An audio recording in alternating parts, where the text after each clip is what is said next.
Hello students, कक्षा 11 का बच्चों हम कुछ क्वेश्चंस करेंगे चैप्टर अनुक्रम तथा श्रेणी से। तो क्वेश्चंस हम कर रहे हैं चैप्टर अनुक्रम तथा श्रेणी के क्वेश्चंस होंगे।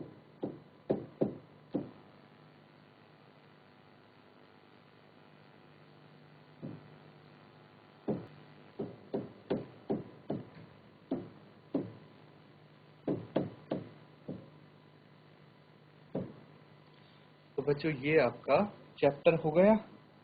अब इसका जो क्वेश्चन हम करने वाले हैं उसको ध्यानपूर्वक देखेंगे।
तो स्टूडेंट्स यहाँ पे क्वेश्चन है, यदि किसी समांतर श्रेणी के प्रथम p पदों का योगफल प्रथम q पदों के योगफल के बराबर हो तो प्रथम p प्लस q पदों का योगफल ज्ञात कीजिए। तो आपको p प्लस q पदों का योगफल बताना है अगर प्रथम p पदों का योगफल प्रथम q पदों के योगफल के बराबर है तो बेसिक चीज इसमें क्या आनी चाहिए बच्चों, आपको इसमें पता होना चाहिए कि प्रथम n पदों का योगफल कैसे निकालते हैं। अब n को आप p से और q से भी रिप्लेस कर सकते हैं और उसकी मदद से इसको सॉल्व कर सकते हैं। तो एक बारी खुद इसको हल करने की आप कोशिश करेंगे। क्वेश्चन को नोट डाउन कीजिए, उसके बाद इसको सॉल्व करेंगे आप। और बच्चों अगर आपका आंसर आता है, जिसका भी आंसर आता है, अपना आंसर चैट के माध्यम से शेयर कर देंगे। आप जल्दी से इसको हल कीजिए।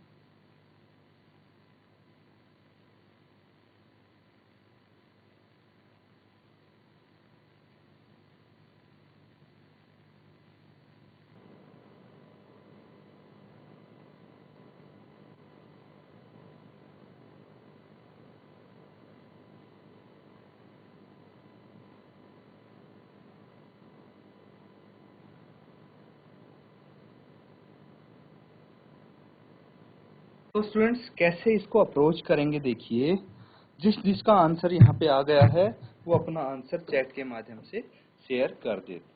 अब देखिए कि सबसे पहले हमें इसकी जो भी एपी है उसका प्रथम पद और सार्वंतर कुछ मानना पड़ेगा, उसके बाद इसको हम कंटिन्यू कर सकते हैं। तो हम यहाँ पे लिख सकते हैं स्टूडेंट्स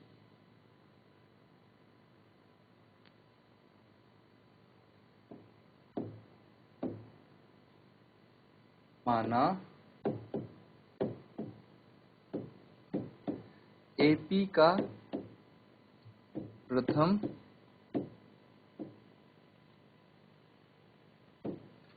पद A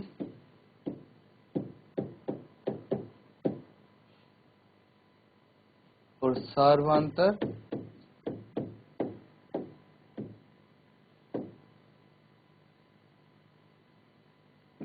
D है। तो इसका प्रथम पद A और सार्वधातुक D है। अब आपको यहाँ पे एक चीज का फॉर्मूला पता होना चाहिए। मैंने बोला भी था कि भाई n पदों का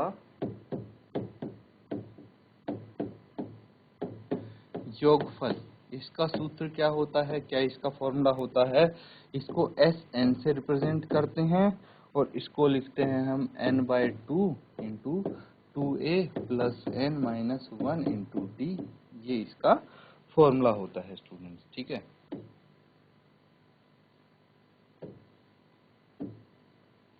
इसको नोट डाउन कर लीजिए। इसके बाद हमें क्या निकालना है, यहाँ पे एक चीज यहाँ पे गिवन है। क्या गिवन है कि भाई प्रथम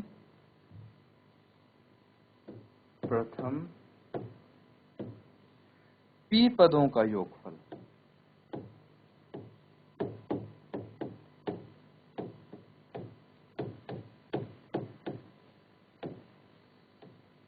प्रथम p पदों का योगफल किसके बराबर होगा, प्रथम q पदों का योगफल। ये चीज क्वेश्चन में दी हुई है कि भाई प्रथम p पदों का योगफल प्रथम q पदों के योगफल के बराबर है। इसका मतलब क्या हुआ कि भाई जो sp है वो sq के बराबर है। देखिए sn है तो n को मैंने p और q से रिप्लेस कर दिया यहाँ पे, क्योंकि हमें योगफल p और q पदों का निकालना है, इसीलिए हमने इसको रिप्लेस कर दिया।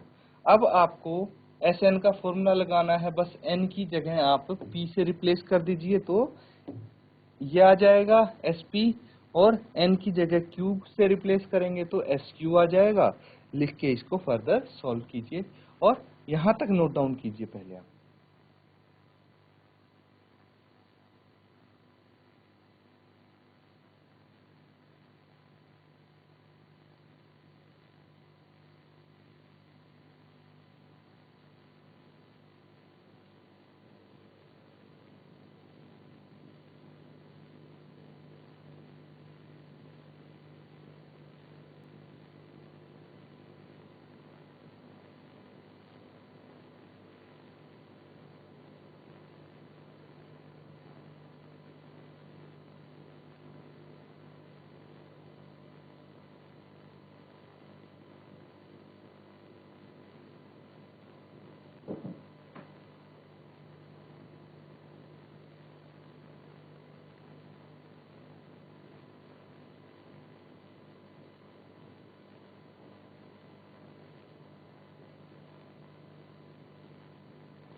तो बच्चों यहाँ पे हम फॉर्मूला लगा देंगे। अब sp है, p की n की जगह हमने p लिख दिया, तो हम n/2 की जगह भी p/2 लिखेंगे। फिर 2a प्लस n-1 होता है तो p-1 इंटू d हम यहाँ पे लिख देंगे। इक्वल टू किसके बराबर होगा ये भाई, अब q लिखेंगे n की जगह तो q/2 into 2a plus q-1 into d, ये लिख सकते हैं।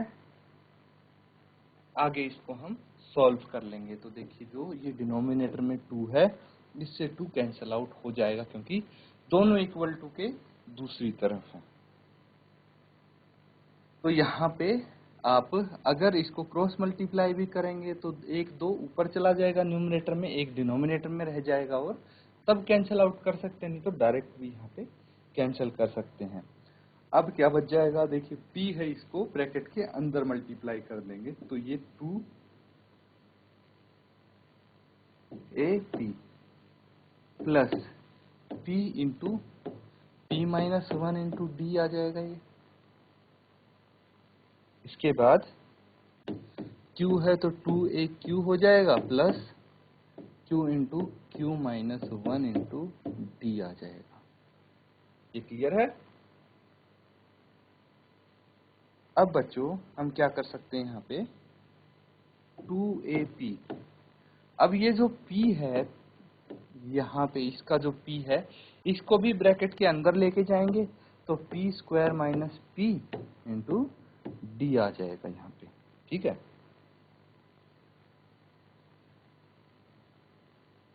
फिर उसके बाद हम क्या कर सकते हैं 2AQ प्लस Q को ब्रैकेट के अंदर लेके जाएंगे तो Q square minus Q into D हो जाएगा।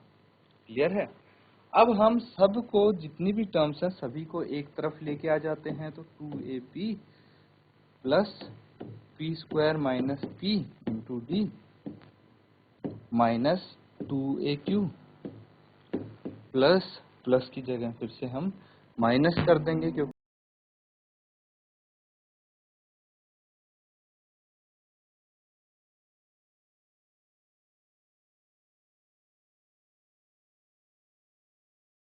जो हम क्या कर सकते हैं हम इनको एक साथ लिख लेते हैं पहले। ठीक है, इसको इसको और इसको एक साथ रख देते हैं हम तो ये आ गया 2AP माइनस 2AQ, ये आ जाएगा एक साथ। उसके बाद हमारे पास आ गया plus P square minus P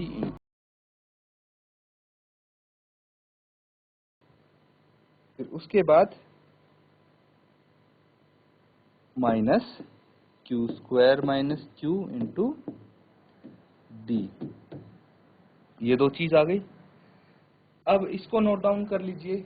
आगे हम क्या करेंगे, इसमें से देखिए 2A कॉमन आ रहा है, सबसे पहले तो 2A को हम कॉमन निकाल लेंगे और अगली दो टर्म्स में से D कॉमन आ रहा है तो D कॉमन निकाल लेंगे, फिर सॉल्व करेंगे। यहां तक नोट डाउन कीजिए पहले आप।